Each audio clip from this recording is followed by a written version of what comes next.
Assalamualaikum warahmatullahi wabarakatuh. Selamat pagi anak-anak, bagaimana kabar kalian? Baik anak-anak, sebelum kita melakukan kegiatan hari ini, mari kita berdoa menurut agama dan kepercayaan masing-masing ya. Berdoa dimulai. Amin. Alhamdulillah, semoga kita semua diberikan kesehatan ya.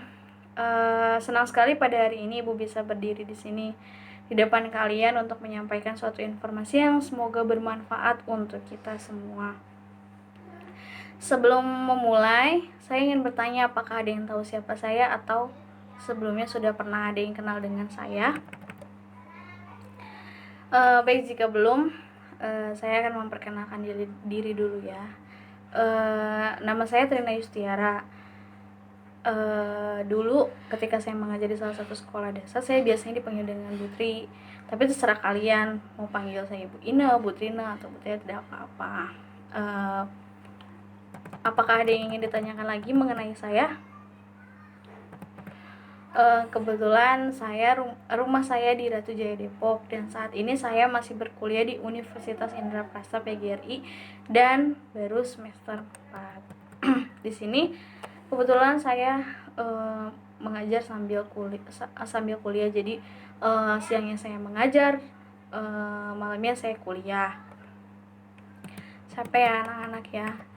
Nah, ada yang ingin bertanya lagi tentang biodata diri saya? Tidak ada ya. Oke, kita langsung pada pengertian layanan informasi. Sebelumnya, ada yang tahu nggak apa sih layanan informasi itu, atau apa sih yang dimaksud dengan informasi itu? Belum tahu ya. Nah, layanan informasi itu adalah layanan yang bermaksud untuk memberikan pemahaman kepada individu-individu yang berkepentingan tentang berbagai hal yang diperlukan untuk menjalani suatu kegiatan atau tugas, atau untuk menentukan arah suatu tujuan atau rencana yang dikehendaki. Kalau menurut pendapat kalian, apa sih tujuan dari sebuah informasi itu? Ada yang tahu nggak? Nggak ada ya. Ibu kasih tahu ya. Apa sih tujuan dari layanan informasi itu? Tujuan layanan informasi itu agar peserta didik mengetahui, menguasai informasi yang selanjutnya dimanfaatkan untuk keperluan hidupnya sehari-hari dan perkembangan dirinya. Selain itu, apabila merujuk pula fungsi pemahaman layanan informasi bertujuan agar individu memahami berbagai informasi dengan seluk-beluknya. Jadi kalian tahu nih, informasi itu nggak mentah aja gitu, nggak diterima dengan mentah, tapi kalian tuh tahu, oh ini sumbernya dari mana ya gitu. Nah, layanan informasi juga memiliki dua tujuan. Yang pertama tujuan umum dan tujuan khusus. Tujuan umumnya, layanan informasi adalah dikuasainya informasi tertentu oleh peserta layanan. Informasi tersebut selanjutnya digunakan oleh peserta didik untuk keperluan hidupnya sehari-hari dan perkembangan dirinya. Nah, yang tadi, jadi buat kehidupan sehari-hari itu kalian ini gimana ya cara biar nggak malas belajar, terus kalian juga informasi kalian juga atau pengetahuan kalian juga kan jadi bertambah tuh. Nah, tujuan khusus layanan informasi terkait dengan fungsi-fungsi konseling. Fungsi pemahaman paling dominan dan paling langsung digunakan di klaim layanan informasi. Dalam layanan informasi, penguasaan informasi tersebut dapat digunakan untuk pemecahan masalah. Nah, jadi tujuan khususnya gitu ya anak-anak ya. Gimana? Sudah jelas belum? Sudah ya? Apa kalian masih semangat? Masih ya anak-anak ya? Alhamdulillah. Baik, sebelum ke materi yang akan Ibu sampaikan, Ibu akan memberitahu apa aja asas-asas yang ada dalam kegiatan bimbingan konseling. Dalam bimbingan konseling ini memiliki beberapa asas, yaitu asas keterbukaan, kenormatifan, kerahasiaan, dan kegiatan. Nah, asas keterbukaan merupakan asas yang menghendaki konseling yang menjadi sasaran layanan bersifat terbuka dan tidak berpura-pura, baik dalam memberikan keterangan tentang dirinya maupun dalam menerima berbagai informasi dan materi dari luar yang bermanfaat bagi pengembangan dirinya. Yang kedua itu ada asas kerahasiaan. Asas kerahasiaan merupakan asas yang menuntut dirahasiakannya segenap data dan keterangan konseli yang menjadi sasaran layanan, di mana dan atau kekurangan yang tidak boleh dan tidak layak diketahui oleh orang lain. Jadi semua data-datanya itu tidak boleh diketahui oleh orang lain, cuman konselornya aja yang tahu. Yang ketiga itu ada asas kenormatifan. Asas kenormatifan merupakan usaha bimbingan dan konseling yang tidak boleh bertentangan dengan norma-norma yang berlaku, baik ditinjau dari norma agama, adat, hukum, ilmu pengetahuan maupun kebiasaan sehari-hari. Kenormatifan ini ditetapkan terhadap isi maupun proses penyelenggaraan bimbingan dan konseling. Selanjutnya ada asas kegiatan. Asas kegiatan merupakan asas yang menghendaki agar konseling yang menjadi sasaran layanan berpartisipasi secara aktif di dalam penyelenggaraan layanan bimbingan dan konseling. Baik, sampai sini paham semua nggak? Paham ya? Ada yang ingin ditanyakan lagi nggak tentang mengenai layanan informasi itu? Oke, kita lanjut ya.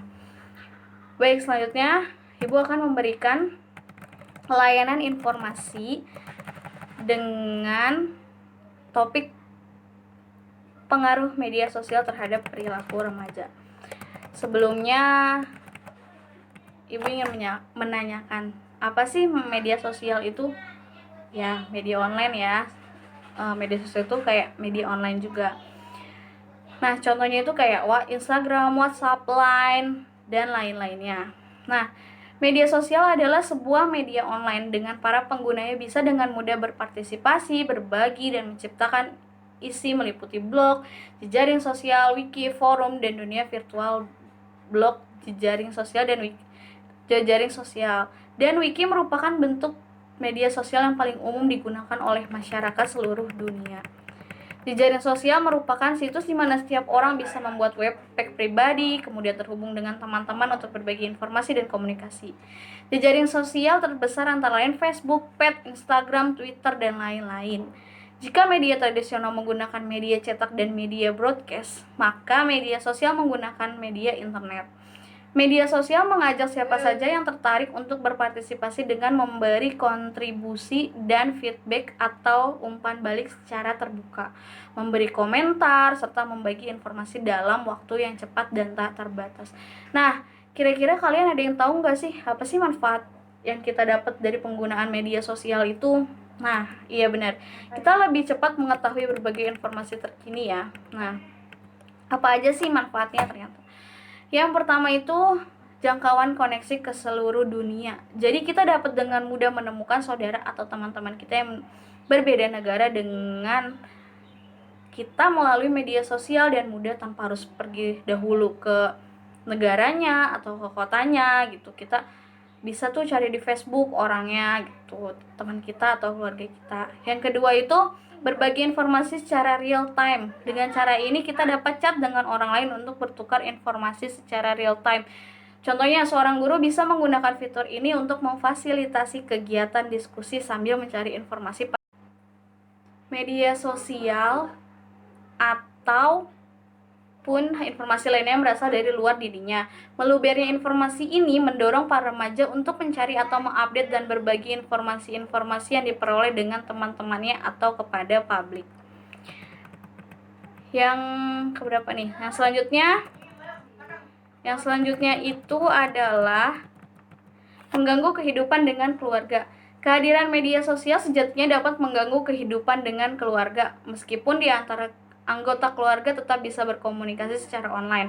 Namun komunikasi yang paling tepat adalah komunikasi yang dilakukan secara tatap muka atau komunikasi interpersonal atau komunikasi antar pribadi. Karena melalui komunikasi tatap muka lah emosi kedekatan antara keluarga tetap terjaga dengan baik. Namun jika masing-masing keluarga sibuk dengan teman-teman virtualnya di media sosial, apalagi ketika di rumah, maka akan terasa adanya jarak antara anggota keluarga. Yang terakhir itu ada kesehatan.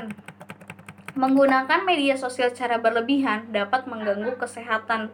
Remaja yang menggunakan media sosial tanpa batas waktu tanpa batas waktu seperti misalnya bermain game online dapat mengundang masalah kesehatan yang tidak sepele. Beberapa gangguan kesehatan jika terlalu berlebihan menggunakan media sosial lainnya adalah menyebabkan gangguan pada mata atau kebutaan, sakit punggung, atau bahkan kematian. Tentu kita masih ingat seseorang gamer yang terus-menerus main game online tanpa istirahat hingga akhirnya meninggal di tempat. Hal ini disebabkan ia duduk selama berjam-jam dalam posisi yang sama. Nah, bagaimana anak-anak seram juga ya dampak negatif dari penggunaan media sosial yang berlebihan. Apalagi untuk kaum remaja seperti kalian, makanya kita harus bijak-bijak dalam menggunakan media sosial dan jangan berlebihan ya anak-anak, agar terhindar dari dampak negatif dan media sosial. Bagaimana? Apakah informasi Ibu sampaikan sudah jelas dan dapat dipahami?